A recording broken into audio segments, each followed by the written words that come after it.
What's going on, everybody? Appreciate y'all tuning in to the channel today here at 323 Fabrication. Working on old blue some more. Today, we're going to do a C-notch on the back of this 57. We're doing an axle flip with a Chevrolet Colorado 8.5-inch 10 bolt, and we're going to put it on top of the leaf springs, try to get this truck close to the ground and get a good ride out of it. But with the axle flip on top of the leaf springs, we have to C-notch it. So I'll show y'all what we got going on. We're gonna build our own kit out of what we have laying around. I didn't want to buy a kit. You can buy a kit from several people. I think the cheapest one's about $80, but this one's free. So, and the cheap ones you have to weld in anyway. So that's what we're gonna do. We'll box the frame after we cut it, and I'll show you what we got going on. That's the cab for Old Blue. This is a small back window 57 long bed that we have cut the frame down 9 1/4 inches out of the center of it. If you're new to the channel and didn't get to see that video, go back one video and you'll be able to see that. Real simple. And then we fish plated the inside just for extra strength.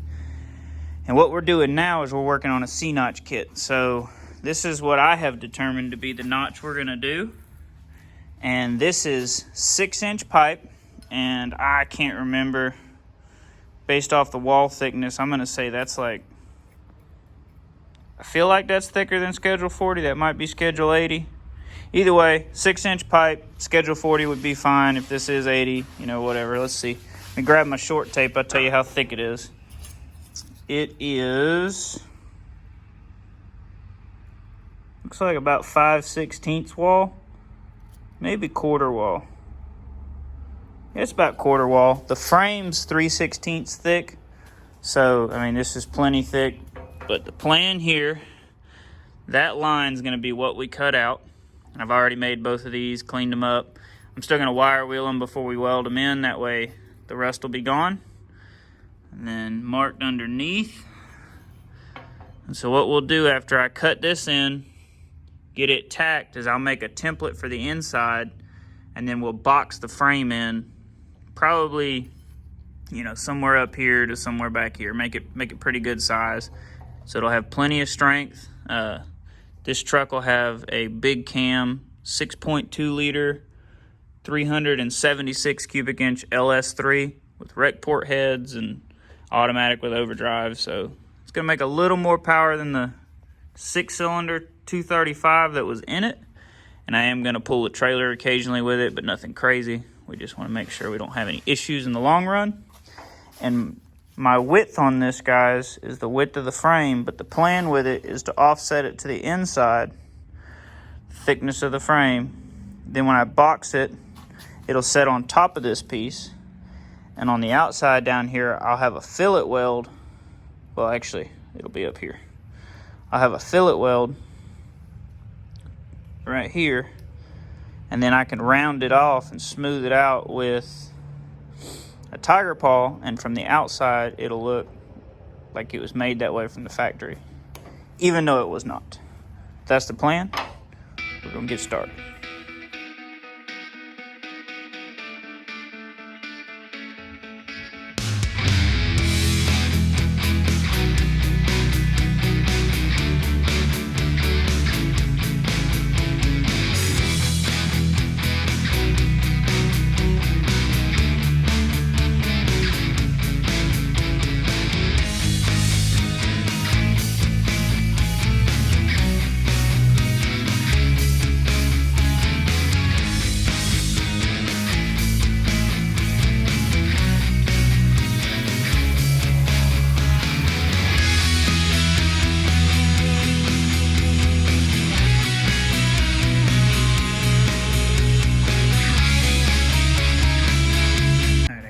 Paint knocked off where the weld's going to be. I wire brush these, so got all the surface rust off them.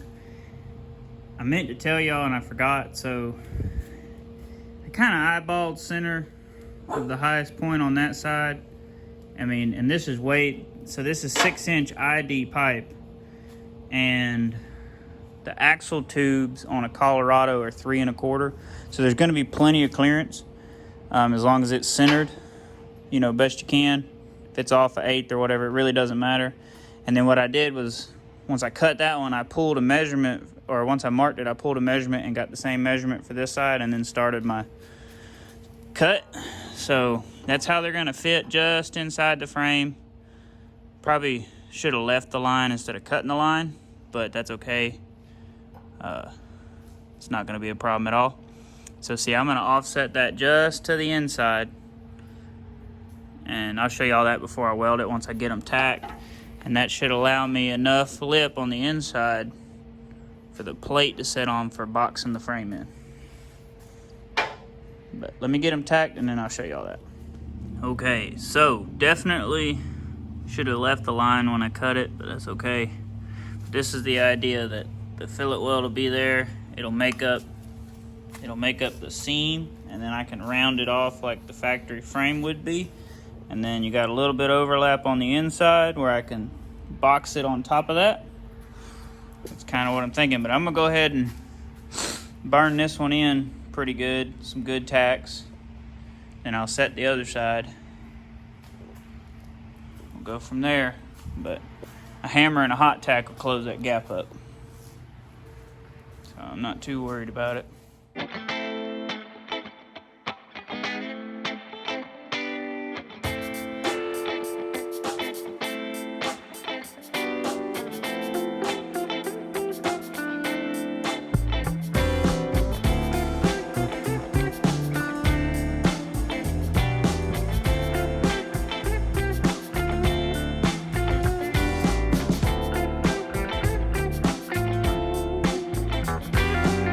Let it cool, and I'm gonna come back and clean it up, weld the outside.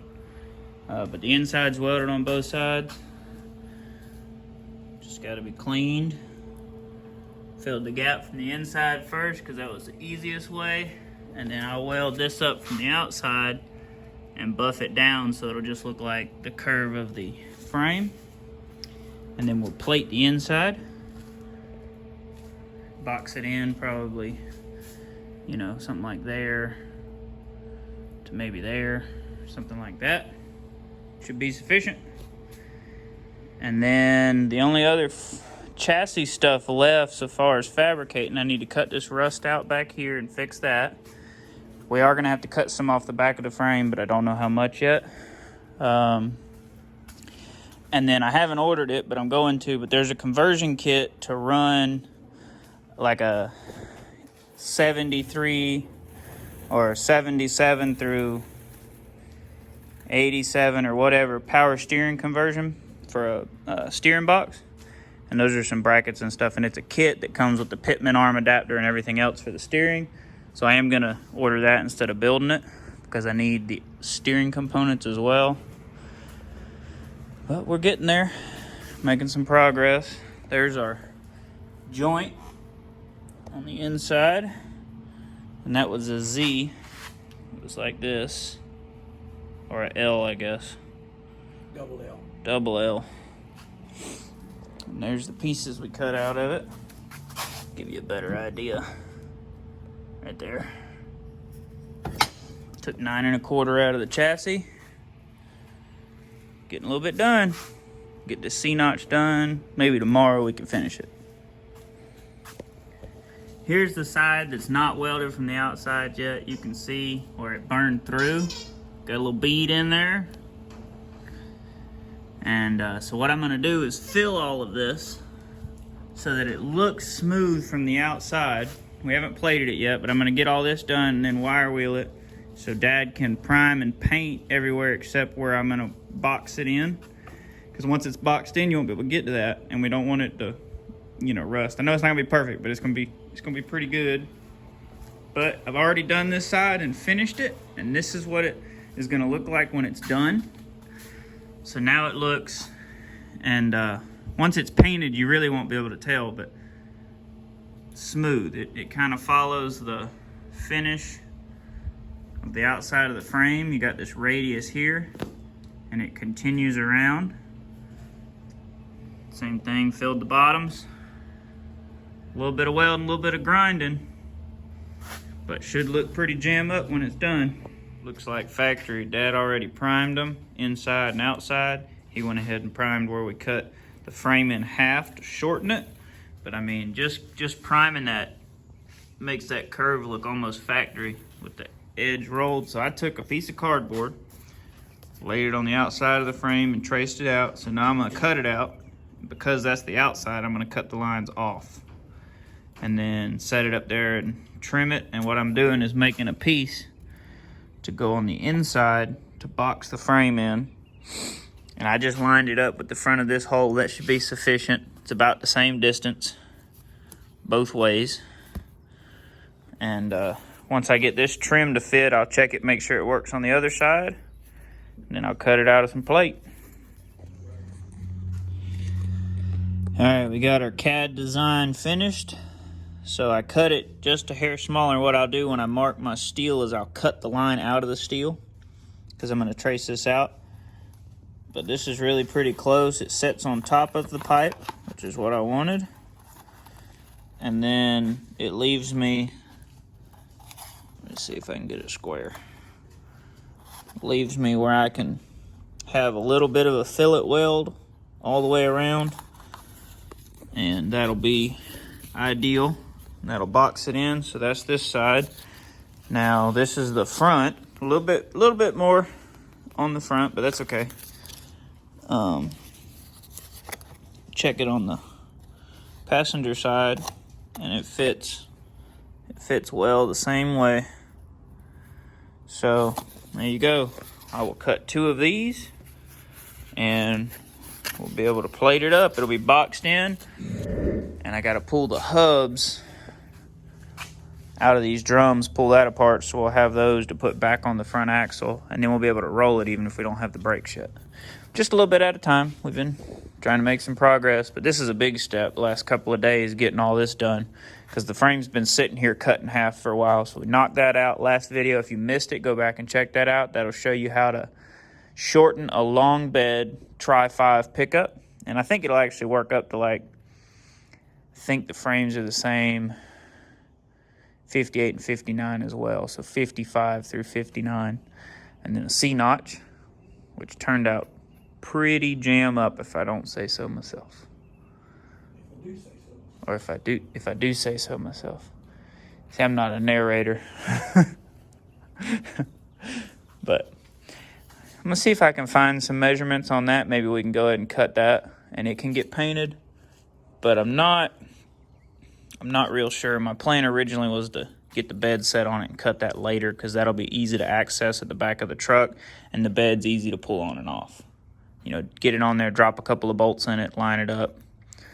But if I can find some concrete measurements, then I might go ahead and cut that. There's a C-notch. Dad got it all painted on the inside and the outside, and I just cleaned the edges up. Tack these plates in and weld them out, and that'll box it in for extra strength. He painted the inside of the plates where, and I know it's going to burn the paint off the edges, but most of it will have paint on it because once it's welded in, you can't get to the end of it or to the inside. But there you go. I'll get all these welded up. We'll get it painted. C-notch will be done.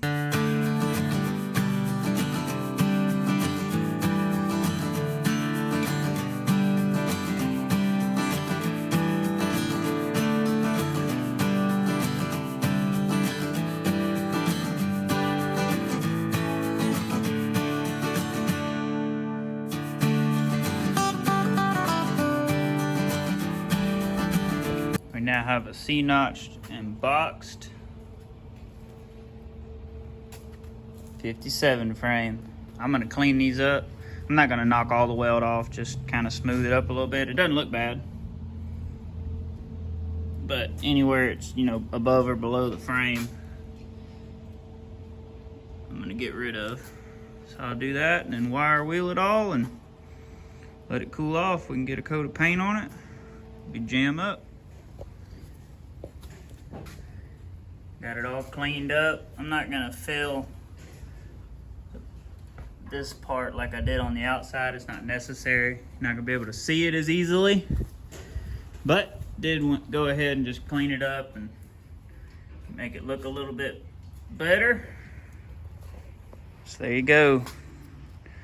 Dad's gotta get a coat of paint on it, and it's gonna looked like it come that way.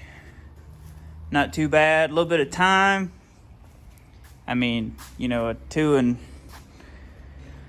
1/4 inch wide section of 6-inch pipe and a little bit of plate. You got a C-notch. There you go, everybody. C-notch. This should apply 55 through 59 for sure. The frames are the same, but you know, basic principle applies anywhere. So if you're C-notching something, this is a good, cheap way to do it. You just need a little scrap pipe, a little scrap steel, a grinder and a welder, and some time. And there you go. So that the boxing it in probably wasn't necessary, but being that this is going to be a hot rod and it's going to make a decent amount of power, we wanted to go ahead and do that just because it's easier to do it now than it is later.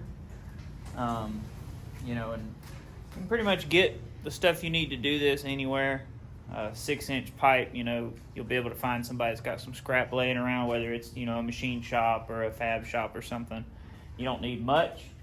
And to me, you know, this was better, more appealing than ordering the $80 kit. That is essentially what we did, except instead of being round, it's like it's broke 3 places. It's just flat plate. You could do it that way if you wanted to. This is the way we did it. Also, you know, if you want to know how to shorten the frame, there's a video for that. Go back and check it out. I'll throw a link at the end. With that being said, guys, if you enjoyed this, you want to see the rest of this cool old pickup build, it's going to get a nasty LS, automatic, be kind of barn find on the outside, new underneath, low to the ground, hot rod. Hit that subscribe button. Throw me a like if you enjoyed the video. Leave a comment. Tell me what you think. I appreciate y'all. Y'all have a good one. Be blessed.